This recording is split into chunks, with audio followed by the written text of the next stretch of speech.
Sunday, May 26th. I'm not sure why I'm writing this down on paper and not on my computer. I just noticed some odd things. It's not that I don't trust the computer, I just need to organize my thoughts. I need to get down all the details somewhere objective, somewhere I know that what I write can't be deleted or changed. Not that that's happened. It's just everything blurs together here, and the fog of memory lends a strange cast to things. I'm starting to feel cramped in this small apartment. Maybe that's the problem.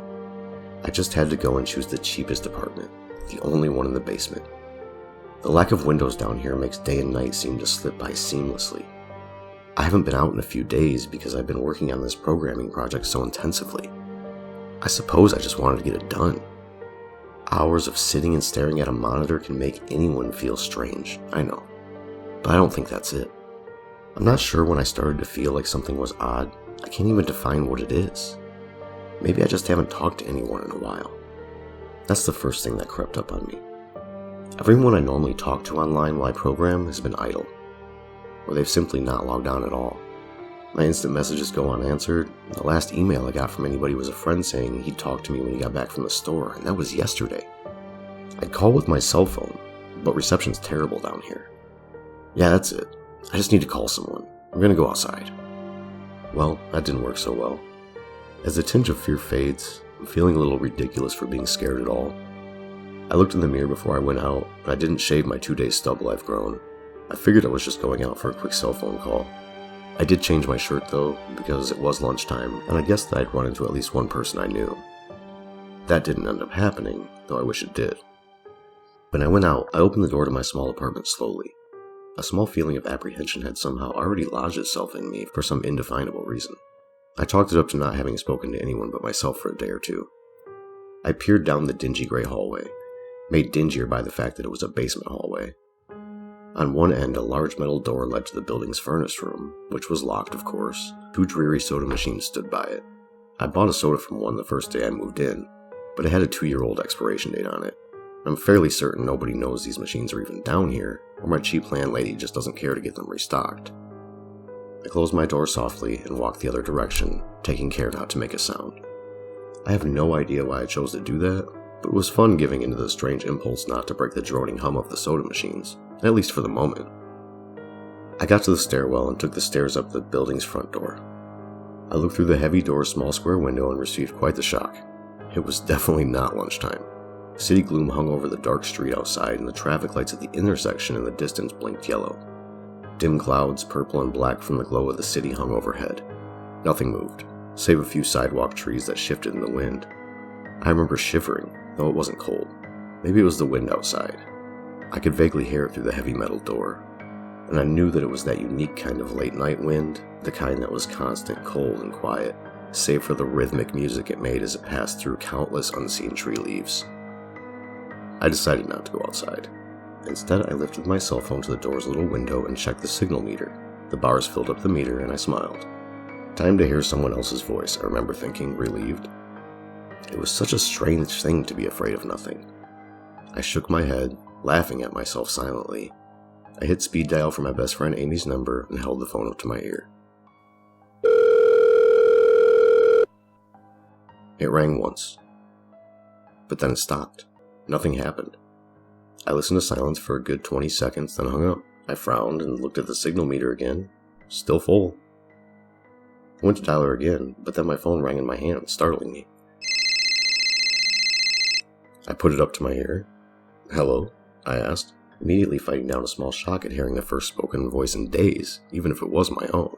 I'd gotten used to the droning hum of the building's inner workings, my computer and the soda machines in the hallway.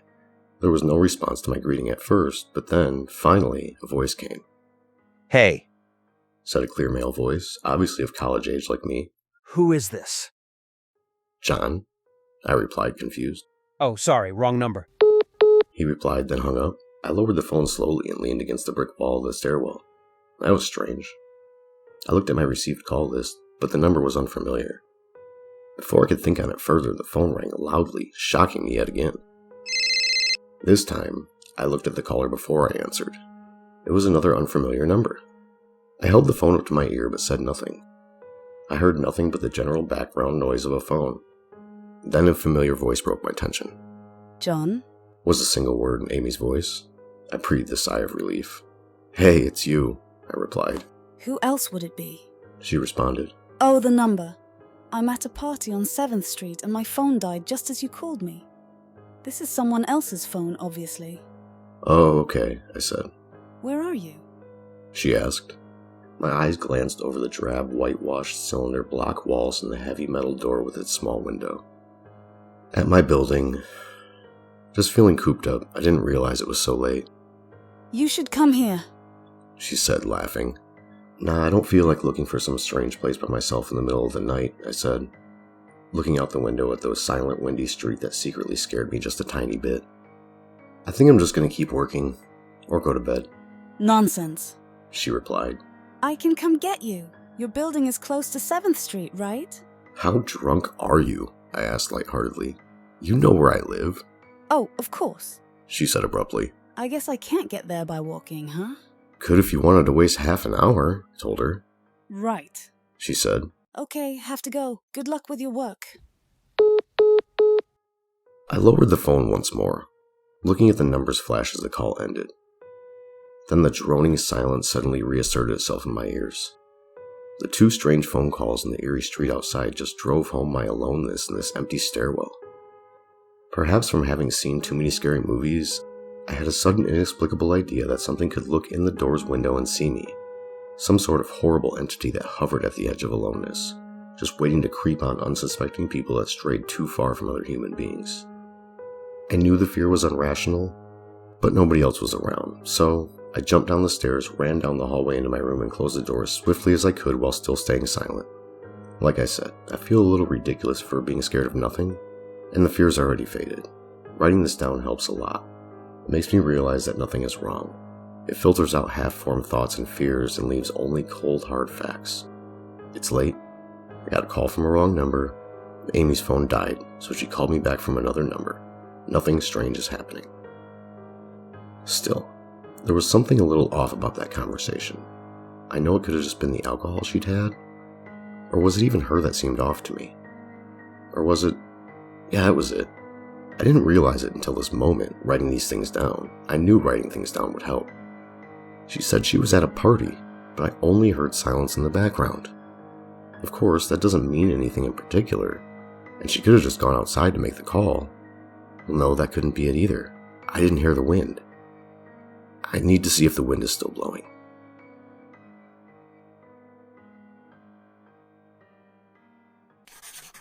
Monday, May 27th. I forgot to finish writing last night. Not sure what I expected to see when I ran up the stairwell and looked out the heavy metal door's window.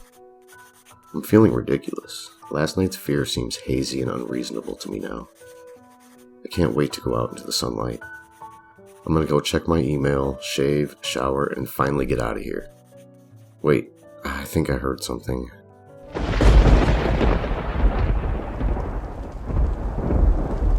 It was thunder. The whole sunlight and fresh air thing didn't happen. I went out into the stairwell and up the stairs, only to find disappointment. The heavy metal door's little window showed only flowing water as torrential rain slammed against it. Only a very dim, gloomy light filtered in through the rain. But at least I knew it was daytime, even if it was a gray, sickly, wet day. I tried looking out the window and waiting for lightning to illuminate the gloom, but the rain was too heavy and I couldn't make out anything more than vague, weird shapes moving at odd angles and the waves washing down the window. Disappointed, I turned around, but I didn't want to go back to my room. Instead, I wandered further up the stairs, past the first floor and the second. The stairs ended at the 3rd floor, the highest floor in the building. I looked through the glass that ran up the outer wall of the stairwell, but it was that warped, thick kind that scatters the light. Not that there was much to see through the rain to begin with. I opened the stairwell door and wandered down the hallway. The 10 or so thick wooden doors painted blue a long time ago were all closed. I listened as I walked, but it was the middle of the day, so I wasn't surprised that I heard nothing but the rain outside. As I stood there in the dim hallway listening to the rain, I had a strange fleeting impression that the doors were standing like silent granite monoliths, erected by some ancient, forgotten civilization for some unfathomable guardian purpose. Lightning flashed, and I could have sworn that, for just a moment, the old grainy blue wood looked just like rough stone. I laughed at myself for letting my imagination get the better of me. But then it occurred to me that the dim gloom and lightning must mean that there was a window somewhere in the hallway. A vague memory surfaced, and I suddenly recalled that the third floor had an alcove and an inset window halfway down the floor's hallway. Excited to look out into the rain and possibly see another human being, I quickly walked over to the alcove, finding a large, thin glass window. Rain washed down it, as with the front door's window, but I could open this one. I reached a hand out to slide it open, but hesitated. I had the strangest feeling that if I opened the window, I would see something absolutely horrifying on the other side. Everything's been so odd lately, so I came up with a plan, and I came here to get what I needed. I don't seriously think anything will come of it, but I'm bored. It's raining, and I'm getting stir-crazy. I came back to get my webcam. The cord isn't long enough to reach the third floor by any means, so instead I'm going to hide it between the two soda machines in the dark of my basement hallway, run the wire along the wall under my door, and put black tape over the wire to blend it in with the black plastic strip that runs along the base of the hallway's walls. I know this is silly, but I don't have anything better to do. Well, nothing happened. I propped open the hallway to stairwell door, steeled myself, and then flung the heavy front door wide open and ran like hell down the stairs to my room and slammed the door. I watched the webcam on my computer intently, seeing the hallway outside my door and most of the stairwell. I'm watching it right now, and I don't see anything interesting. I just wish the camera's position was different, so that I could see out the front door. Oh hey, someone's online. I got out an older, less functional webcam that I had in my closet to video chat with my friend online. I couldn't really explain to him why I wanted to video chat, but it felt good to see another person's face. He couldn't talk very long and we didn't talk about anything meaningful, but I felt much better. My strange fears almost passed. I would feel completely better, but there was something odd about our conversation. I know that I've said that everything has seemed odd, but still, he was very vague in his responses. I can't recall one specific thing that he said. No particular name, or place, or event. But he did ask for my email address to keep in touch. Wait, I just got an email. I'm about to go out. I just got an email from Amy that asked me to meet her for dinner at the place we usually go to. I do love pizza, and I've been eating random food from my poorly stocked fridge for days, so I can't wait. Again, I feel ridiculous about the odd couple of days I've been having. I should destroy this journal when I get back. Oh, another email. Oh my god.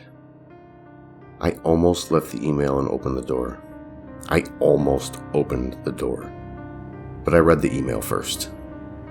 It was from a friend I hadn't heard from in a long time, and it was sent to a huge number of emails. It must have been every person he had saved in his address list. It had no subject, and it said simply, "Seen with your own eyes, don't trust them, they."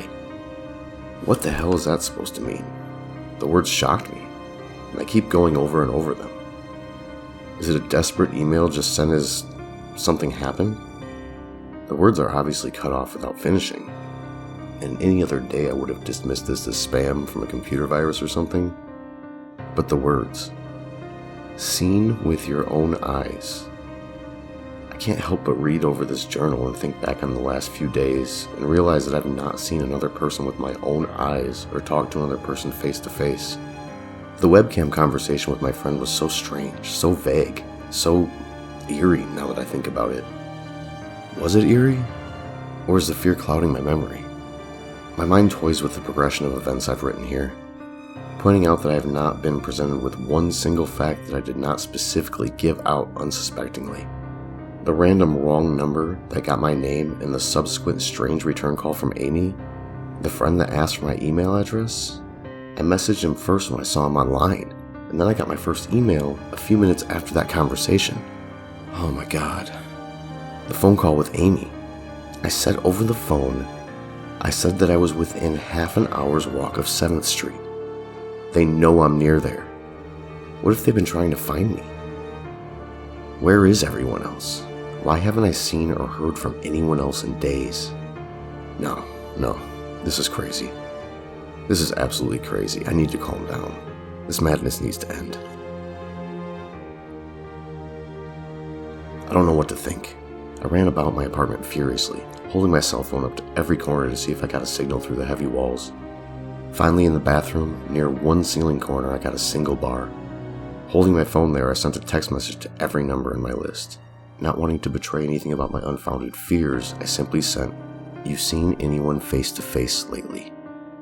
At that point, I just wanted any reply back. I didn't care what the reply was or if I embarrassed myself. I tried to call someone a few hours ago, but I couldn't get my head up high enough, and if I brought my cell phone down even an inch, it lost signal. Then I remembered the computer, and I rushed over to it, instant messaging everyone online. Most were idle or away from their computer. No one responded. My messages grew more frantic, and I started telling people where I was and to stop by in person for a host of barely passable reasons. I didn't care about anything by that point. I just needed to see another person. I also tore apart my apartment looking for something that I might have missed, some way to contact another human being without opening the door. I know it's crazy. I know it's unfounded, but what if? What if? I just need to be sure. I taped the phone to the ceiling in case. Tuesday, May 28th. The phone rang. Exhausted from last night's rampage, I must have fallen asleep. I woke up to the phone ringing. I ran into the bathroom, stood on the toilet, and flipped open the phone taped to the ceiling. It was Amy, and I feel so much better. She was really worried about me, and apparently had been trying to contact me since the last time I talked to her. She's coming over now, and yes, she knows where I am without me telling her. I feel so embarrassed. I'm definitely throwing this journal away before anyone sees it. I don't even know why I'm writing in it now. Maybe it's just because it's the only communication I've had at all since God knows when. I look like hell too. I looked in the mirror before I came back in here. My eyes are sunken, my stubble is thicker, and I just look generally unhealthy. My apartment is trash, but I'm not going to clean it up. I think I need someone else to see what I've been through. These last few days have not been normal. I am not one to imagine things, and I know I've been the victim of extreme probability. I probably missed seeing another person a dozen times. I just happened to go out when it was late at night, or in the middle of the day when everyone was gone. Everything's perfectly fine. I know this now. Plus, I found something in the closet last night that has helped me tremendously. A television. I set it up just before I wrote this, and it's on in the background. Television's always been an escape for me, and it reminds me that there's a world beyond these dingy brick walls.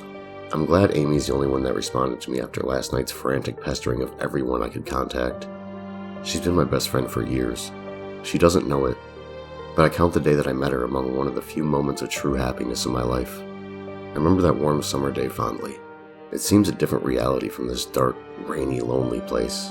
I feel like I spent days sitting in that playground, much too old to play, just talking with her and hanging around doing nothing at all. I still feel I can go back to that moment sometimes. It reminds me that this damn place is not all there is. Finally, a knock on the door. I thought it was odd that I couldn't see her through the camera I hid between the two soda machines. I figured that it was just bad positioning, like when I couldn't see out the front door. I should have known. I should have known. After the knock, I yelled through the door jokingly that I had a camera between the soda machines, because I was embarrassed myself that I had taken this paranoia so far. After I did that, I saw her image walk over to the camera and look down at it. She smiled and waved. Hey, She said to the camera brightly, giving it a wry look. It's weird, I know, I said into the mic attached to my computer. I've had a weird few days, you must have she replied. opened the door, John. I hesitated. How could I be sure? Hey, humor me a second here, I told her through the mic. Tell me one thing about us. Just prove to me that you're you. She gave the camera a weird look. Alright. She said slowly, thinking. We met randomly at a playground when we were both way too old to be there. I sighed deeply as reality returned and fear faded. God, I'd been so ridiculous. Of course it was Amy. That day wasn't anywhere in the world except in my memory. I'd never mentioned it to anyone, not out of embarrassment, but out of a strange secret nostalgia and longing for those days to return. If there was some unknown force at work trying to trick me, as I feared, there was no way that I could know about that day. Alright, I'll explain everything, I told her. Be right there. I ran into my small bathroom and fixed my hair as best I could. I looked like hell, but she would understand. Snickering at my own unbelievable behavior and the mess I'd made of the place, I walked to the door. I put my hand on the doorknob and gave the mess one last look. So ridiculous, I thought. My eyes traced over the half-eaten food laying on the ground, the overflowing trash bin, and the bed I'd tipped over to the side looking for God knows what. I almost turned to the door and opened it, but my eyes fell on one last thing. The old webcam. The one I used for that eerie vacant chat with my friend. Its silent black sphere lay haphazardly tossed to the side. The lens pointed at the table where this journal lay. An overwhelming terror took me as I realized that if something could see through that camera, it could have seen what I just wrote about that day. I asked her for any one thing about us, and she chose the only thing in the world that I thought they or it did not know. But it did. It did know. It could have been watching me the whole time. I didn't open the door. I screamed. I screamed in uncontrollable terror. I stomped on the old webcam on the floor, the door shook and the doorknob tried to turn. But I didn't hear Amy's voice through the door. Was the basement door made to keep out drafts too thick? Or was Amy not outside? What could have been trying to get in, if not her? What the hell is out there? I saw her on my computer through the camera outside. I heard her on the speakers through the camera outside. But was it real? How can I know? She's gone now. I screamed and shouted for help. I piled up everything in my apartment against the front door. Friday, May 31st. At least, I think it's Friday. I broke everything electronic. I smashed my computer to pieces. Every single thing on there could have been accessed by network access, or worse, altered. I'm a programmer, I know. Every little piece of information I gave out since this started, my name, my email, my location, none of it came back from outside until I gave it out. I've been going over and over what I wrote. I've been pacing back and forth, altering between stark terror and overpowering disbelief. Sometimes I'm absolutely certain some phantom entity is dead set on the simple goal of getting me to go outside. Back to the beginning, with the phone call from Amy. She was effectively asking me to open the door and go outside. I keep running through it in my head. One point of view says I'm acting like a madman. All of this is the extreme convergence of probability. Never going outside at the right times by pure luck. Never seeing another person by pure chance. Getting a random nonsense email from some computer virus at just the right time. The other point of view says that extreme convergence of probability is the reason that whatever's out there hasn't gotten me already. I keep thinking, I never opened the window on the 3rd floor. I never opened the front door, until that incredibly stupid stunt with the hidden camera, after which I ran straight to my room and slammed the door. I haven't opened my own solid door since I flung open the front door of the building. Whatever's out there, if anything's out there, never made an appearance in the building before I opened the front door. Maybe the reason it wasn't in the building already was that it was elsewhere getting everyone else. And then it waited, until I betrayed my existence by trying to call Amy. A call which didn't work, until it called me and asked my name. Terror literally overwhelms me every time I try to fit the pieces of this nightmare together. The email, short, cut off. Was it from someone trying to get the word out? Some friendly voice desperately trying to warn me before it came? Seen with my own eyes, don't trust them. Exactly what I've been so suspicious of. It could have masterful control of all things electronic, practicing its insidious deception to trick me into coming outside. Why can't it get in? It knocked on the door. It must have some solid presence. The door. The image of those doors in the upper hallway as guardian monoliths flashes back into my mind every time I trace this path of thoughts. If there's some phantom entity trying to get me to go outside, maybe it can't get through doors. I keep thinking back over all the books I've read or movies I've seen, trying to generate some explanation for this.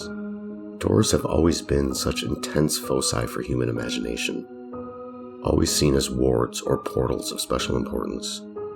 Or perhaps the door is just too thick. I know that I couldn't bash through any of the doors in this building, let alone the heavy basement ones. Aside from that, the real question is, why does it even want me? If it just wanted to kill me, it could do that any number of ways, including just waiting until I starved to death. What if it doesn't want to kill me? what if it has some far more horrific fate in store for me? God, what can I do to escape this nightmare? I knock on the door. I told the people on the other side of the door I need a minute to think and I'll come out. I'm really just writing this down so I can figure out what to do. At least this time I heard their voices. My paranoia, and yes, I recognize I'm being paranoid, has me thinking all sorts of ways that their voices could be faked electronically. There could be nothing but speakers outside, simulating human voices. Did it really take them 3 days to come talk to me? Amy is supposedly out there, along with 2 policemen and a psychiatrist. Maybe it took them 3 days to think of what to say to me. The psychiatrist's claim could be pretty convincing, if I decide to think this has all been a crazy misunderstanding and not some entity trying to trick me into opening the door. The psychiatrist had an older voice, authoritarian but still caring. I liked it. I'm desperate just to see someone with my own eyes. He said I could have something called psychosis, and I'm just one of a nationwide epidemic of thousands of people having breakdowns triggered by a suggestive email that got through somehow. I swear he said got through somehow. I think he meant spread throughout the country inexplicably, but I'm incredibly suspicious that the entity slipped up and revealed something. He said I'm part of a wave of emergent behavior, that a lot of other people are having the same problem with the same fears, even though we've never communicated. That neatly explains the strange email about eyes that I got. I didn't get the original triggering email, I got a descendant of it.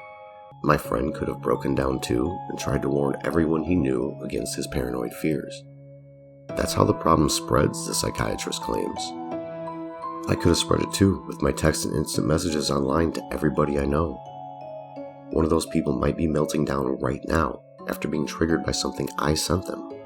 Something that they might interpret any way they want. Something like a text saying, "Seen anyone face to face lately?" The psychiatrist told me he didn't want to lose another one. That people like me are intelligent, and that's our downfall. We drew connections so well that we draw them even when they shouldn't be there. He said it's easy to get caught up in paranoia in our fast-paced world, a constantly changing place where more and more of our communication is simulated. I have to give him one thing. It's a great explanation. It neatly explains everything. It perfectly explains everything, in fact. I have every reason to shake off this nightmarish fear that something or consciousness or being out there wants me to open the door so it can capture me from some horrible fate worse than death. It would be foolish, after hearing that explanation, to stay in here until I starve to death just to spite the entity that might have gotten everyone else. It would be foolish to think that, after hearing that explanation, I might be one of the last people alive in an empty world, hiding in my secure basement room, fighting some unthinkable deceptive entity just by refusing to be captured. It's a perfect explanation for every single strange thing I've seen or heard, and I have every reason in the world to let all of my fears go and open the door. That's exactly why I'm not going to. How can I be sure? How can I know what's real and what's deception? All these damn things with their wires and signals that originate from some unseen origin, they're not real. I can't be sure. Signals through a camera, faked video, deceptive phone calls, emails, even the television lying broken on the floor. How could I possibly know it's real? It's just signals, waves, light. The door. It's bashing on the door. It's trying to get in. What insane mechanical contrivance could it be using to simulate the sound of men attacking the heavy wood door so well? At least I'll finally see it with my own eyes. There's nothing left in here for it to deceive me with. I've ripped apart everything else. It can't deceive my eyes, can it? Seen with your own eyes. Don't trust them, they. Wait. Was that desperate message telling me to trust my eyes? Or warning me about my eyes too? Oh my god. What's the difference between a camera and my eyes? They both turn light into electrical signals. They're the same. I can't be deceived. I have to be sure. I have to be sure.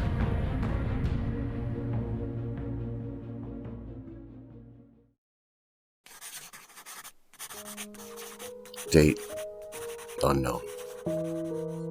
I calmly asked for a paper and pen, day in and day out, until it finally gave them to me. Not that it matters. What am I going to do? Poke my eyes out? The bandages felt like part of me now. The pain is gone. I feel this will be one of my last chances to write legibly as, without my sight to correct mistakes, my hands will slowly forget the motions involved. This is a sort of self-indulgence, this writing. It's a relic of another time, because I'm certain everyone left in the world is dead, or something far worse. I sit against the padded wall day in and day out. The entity brings me food and water. It masks itself as a kind of nurse, as an unsympathetic doctor. I think it knows that my hearing has sharpened considerably now that I live in darkness. It fakes conversations in the hallways, on the off chance that I might overhear. One of the nurses talks about having a baby soon. One of the doctors lost his wife in a car accident. None of it matters. None of it's real. None of it gets to me. Not like she does. That's the worst part. The part I almost can't handle. The thing comes to me, masquerading as Amy. Its recreation is perfect. It sounds exactly like Amy. Feels exactly like her. It even produces a reasonable facsimile of tears that it makes me feel on its lifelike cheeks. When it first dragged me here, it told me all the things I wanted to hear. It told me that she loved me, that she had always loved me, that it didn't understand why I did this, that we could still have a life together, if only I would stop insisting that I was being deceived. It wanted me to believe. No, it needed me to believe she was real. I almost fell for it. I really did. I doubted myself for the longest time. In the end, though, it was all too perfect, too flawless, too real. The false Amy used to come every day, and then every week. Finally stopped coming altogether. But I don't think the entity will give up. I think the waiting game is just another one of its gambits. I will resist it for the rest of my life if I have to. I don't know what happened to the rest of the world, but I do know that this thing needs me to fall for its deceptions. If it needs that, then maybe, just maybe, I'm a thorn in its agenda. Maybe Amy is still alive out there somewhere, kept alive only by my will to resist the deceiver. I hold on to that hope, rocking back and forth in my cell as I pass the time. I will never give in. I will never break. I am a hero.